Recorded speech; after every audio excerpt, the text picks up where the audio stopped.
So yesterday, there were varying degrees of just utter blowout all across the country, and I was at one. Let's start with that, shall we?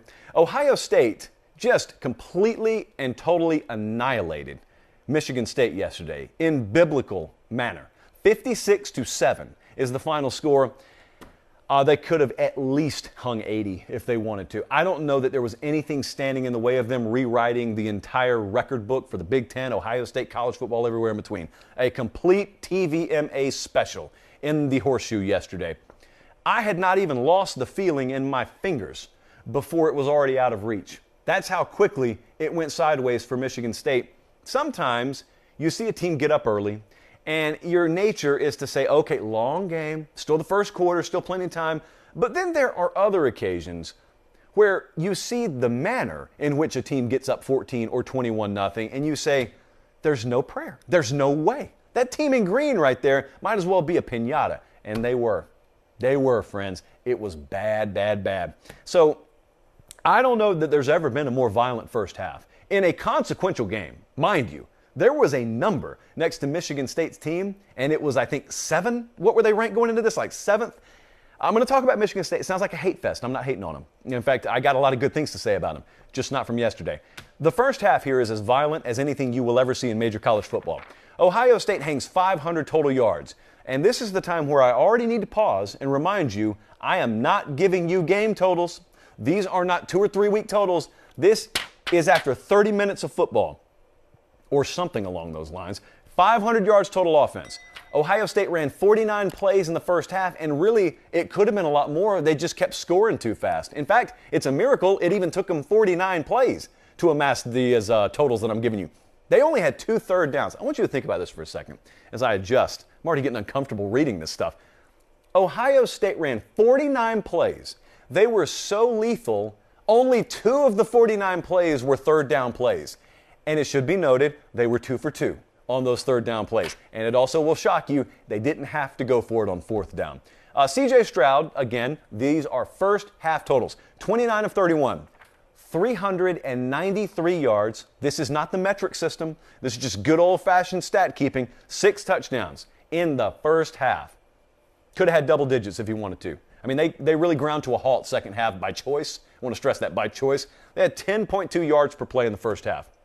So, yes, ugly. I saw parents shielding their children's eyes, and it was a really good idea. They finally found that ignition. Man, we talked about this, it seems like for years. In reality, it's been a month. Ohio State finally found the ignition. When you get a rental car, when you're in an unfamiliar vehicle and it's dark, and you sometimes got to fumble around, especially in the older cars where you actually had to take the physical key and put it in the ignition, sometimes it's hard. And so what do? Well, you just kind of feel your way around. But here's the thing. If that battery is worth anything and that key fits, once you get it in the ignition, all you got to do is turn it. And so Ryan Day has racehorse after racehorse after racehorse. He has a whole stable of them at wide receiver. He's got one of the best quarterbacks in the country who's a first-year starter. They got future NFL guys all over their offensive line. They've probably got the best running back in football, even though you hadn't heard his name as much as guys like Kenneth Walker. They just had to get the key in the ignition. Well, yesterday, you saw what happens when Ohio State gets that key in the ignition and turns it. It goes, and then it goes, and then Michigan State goes splat. And several other teams would if they were on the field with Ohio State yesterday. So what does this mean for the future? Because I almost got to a point yesterday where I asked, how much do I really take away from this? Because at some point, it's quite literally like beating a dead horse. And yesterday, the freeze point came into effect. The freeze point we used to talk about with 2018 Clemson or 2020 Bama, 2019 LSU. And we have not talked about the freeze point with any team this year because we have not seen any team be good enough. I haven't even talked about it with Georgia because Georgia is not a lethal offensive team. Georgia may be the best team in the country, but they don't fit these parameters that we normally talk about. The freeze point is this. It is the theory. It's not a theory, it's just a fact.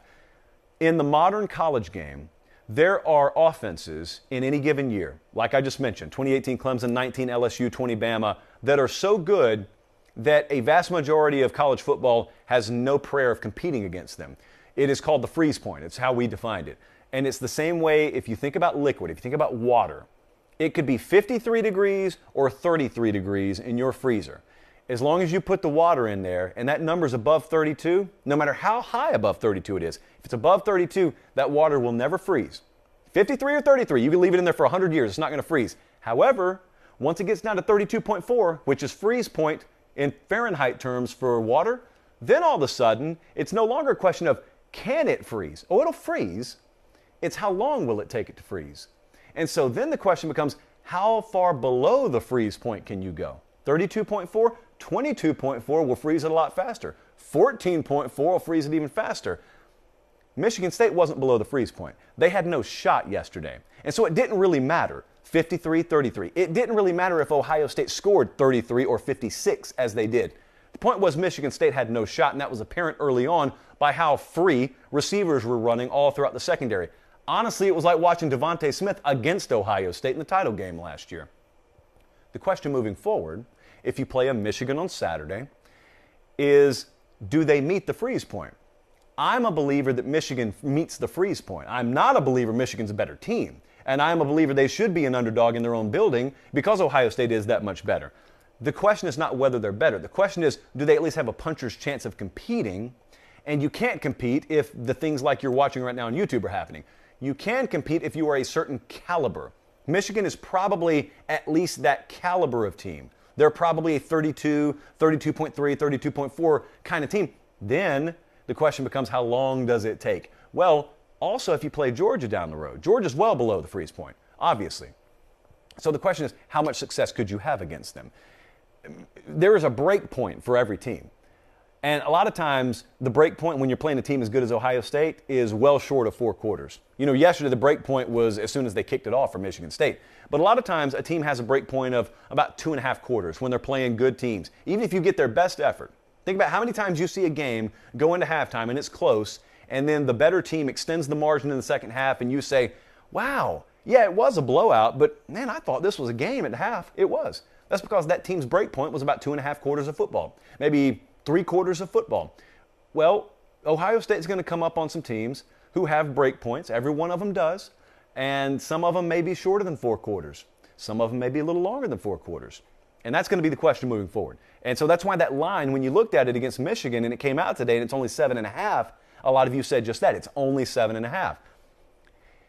It's not only 7.5. That's a very sizable number, especially when you're in a rivalry game of this magnitude going into someone else's backyard. And the stats and trends of the past don't really factor into that number nearly as much as you want to believe they do. It's just this year's teams facing each other. It's the freeze point. They may term it a different way. It's the freeze point. And when you got a team that meets it, it can radically change an outcome. It can take, you know, the simple concept of just your DBs being able to run fairly decently with a receiver could flip that score yesterday 3 or 4 touchdowns. You have no clue because of how intricate and how bounce of the ball-y this game is, but it could happen. And so I wanted to close this particular game recap with one thing. There were a lot of jokes yesterday about Mel Tucker, and he's got this big contract extension, which hasn't publicly been finalized, by the way, but I believe it will be finalized. You know, a lot of jokes about how they need to keep the receipt, or, you know, maybe they could rip that thing up before the ink's dry. Look, some of that's just good-natured ribbing, but anyone who properly contextualizes this season for Michigan State understands it's been a miracle.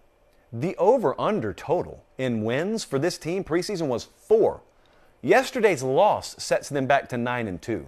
Sets them back to 9-2. So I heard some of you say, oh, I knew they were fraudulent all along. What in the world are you talking about? Fraudulent?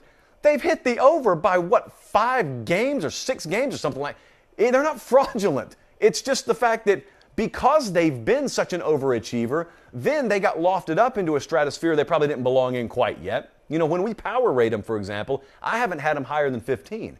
But if you're ranking them in playoff terms, of course you had to have them up in the top 10. They had earned that. This is not a fraudulent team.